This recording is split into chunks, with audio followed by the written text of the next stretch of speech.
to News and Views, your one-stop shop for everything that's happening in your community. Kicking things off in Champlin this month, our first guest is Deputy City Administrator John Cox. John will be discussing new development in Champlin and all the exciting things to come for 2015. We're also thrilled to have Ice Forum Manager Nick Powell on the show, and he will discuss some fascinating events coming to Champlin's premier ice arena. In Ramsey, Mayor Sarah Stroman, making her debut on News and Views, is here to talk a bit about the status of Highway 10, as well as some new council members. And in Andover, we're pleased to have as a returning guest City Council member Mike Knight. And Mike will share his views on the economic climate in the city of Andover. Also joining us from Andover is Todd Haas, and he will give us an update on a recent survey that was sent out regarding Andover's expansive park system.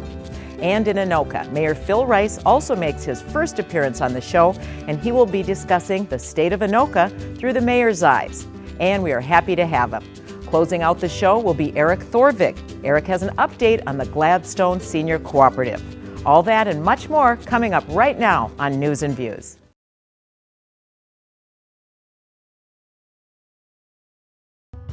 I started doing small plays when I was about 5 years old, and I did pageants before that. Oh, my mom just knew because I was so theatrical and dramatic.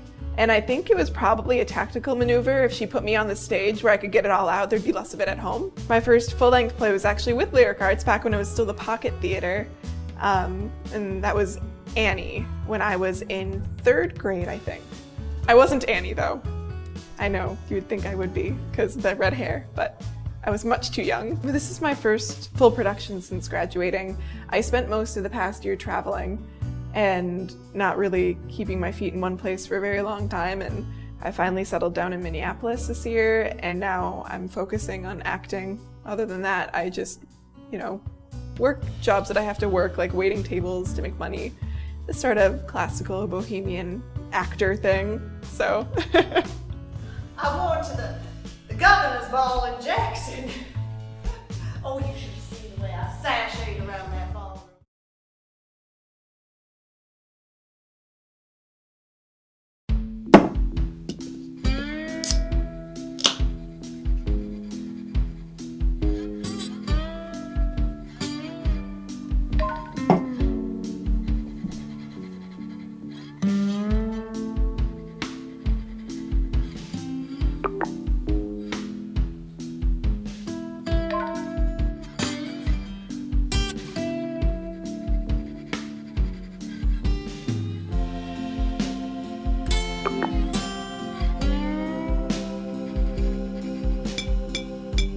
Hey you, get off the couch. Get outside. Go run, you love running. Put the phone down. Get off the couch. I'll race you.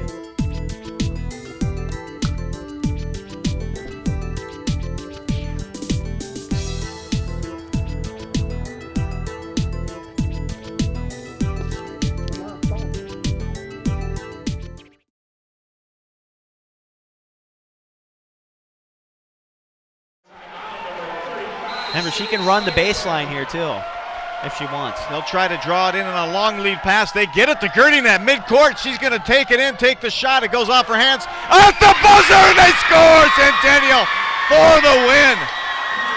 The sophomore, Sarah Groh, picks up the loose ball and puts it off the backboard as the time expires. Perfect play by the Cougars. It looked like Girding was going to take it herself, and she had the wherewithal, the court vision to pass the ball. And oh, by the way, there was under a second to go. She lost control of it.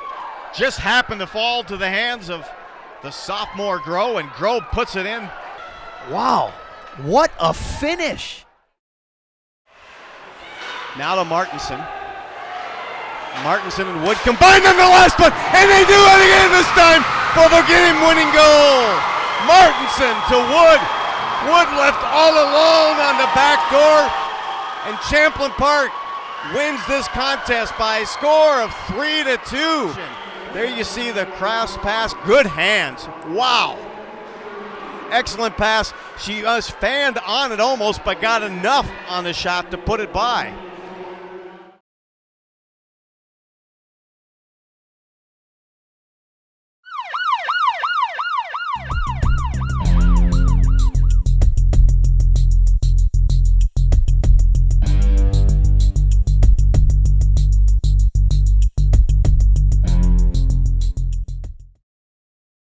Hello, my name's Phil Johansson, and I'm the police chief with the Anoka Police Department, and welcome to another edition of Public Safety Talk. With me today is the chief of the Anoka Champlain Fire Department, Charlie Thompson. Phil, good morning. And the fire chief from the Ramsey Fire Department, Dean Kapler. Dean, Morning, Phil. Good morning. And fire chief of the Andover Fire Department, Chief Jerry Strike. Good morning.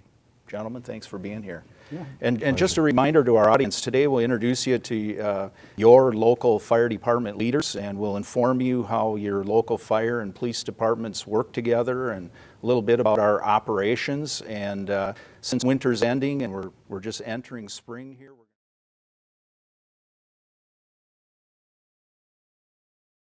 Also important is judicial temperament. How do you elicit this information or these qualifications from potential candidates during their interviews? Is it difficult to do?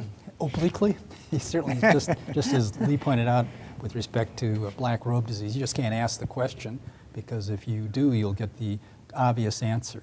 So you just have to have a sense of what a person brings to a table, and I think the correct type of probing questions, this is not a cross-examination process by any means, but just asking a question in a fashion or another that allows the person to elaborate a little bit on what their answer is, I think enables us to draw some pretty accurate conclusions about what the person's made of.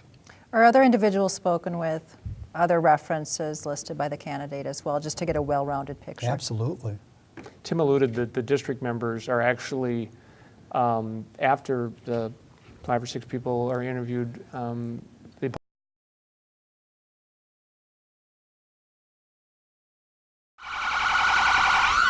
We have our Hennepin County Sheriff's Office represented by some equestrian officers. The Hennepin County Sheriff's Office utilizes unpaid volunteer special deputies to assist with daily operations. There are over 100 volunteers who've dedicated over 20,000 hours of their time to the Sheriff's Office. We're seeing some of those right now. We've also got the Hennepin County Sheriff's boat. It's a nice looking rig. It's beautiful. Every so often you see them patrolling the river. The Hennepin, of course, the river under the jurisdiction of not only Hennepin County, but Anoka County and the DNR as well.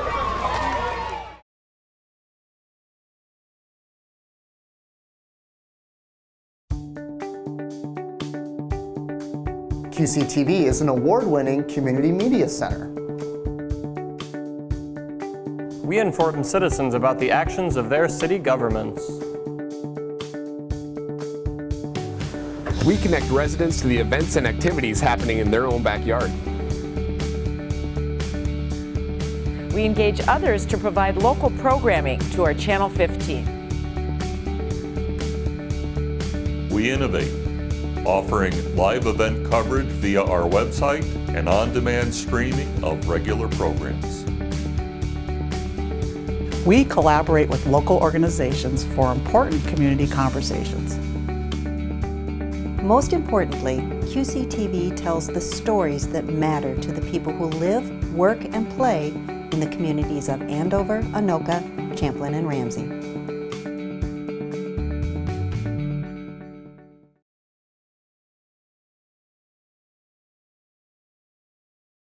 With me now is Barbara Brower, and she is a health and wellness coach with Alina. So welcome, Barbara. Thanks. Great to have you. Shouldn't the goal of our lives every day be to try and achieve the highest level of well-being possible? That's an awesome goal for people, but most of us don't wake up in the morning having that intention in mind. That is true. So is that something you can help people achieve? Definitely. Okay.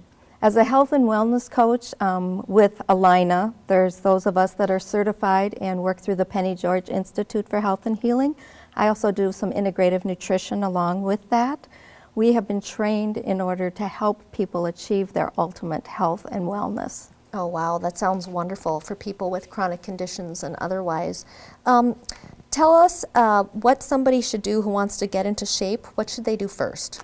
Well, first, if they have had some chronic conditions or any illness, they need to check with their doctor to be sure it's safe for them to start. But then it's to find something fun to do.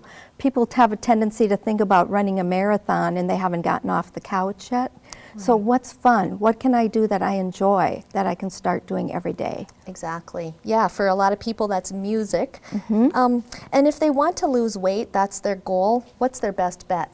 Their best bet is to be honest with themselves and to start paying attention to how much they actually eat and how often they eat.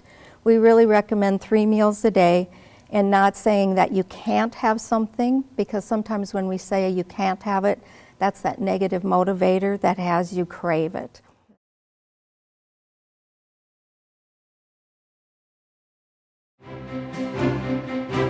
One of the big questions on the minds of locals is what's going to happen to the rest of the Anoka State Hospital?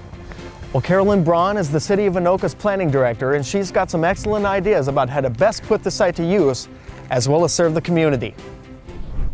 I'm joined today by Carolyn Braun, the planning director at the City of Anoka, and Carolyn's going to talk to us about what's going on at the campus of the old Anoka State Hospital today.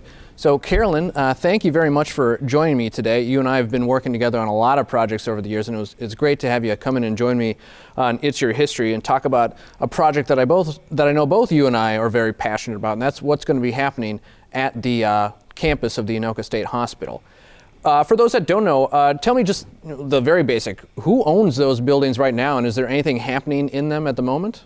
Well, the buildings in particular that we're interested in, but the campus in its entirety is now owned by Anoka County, was a state facility and has been conveyed to Anoka County.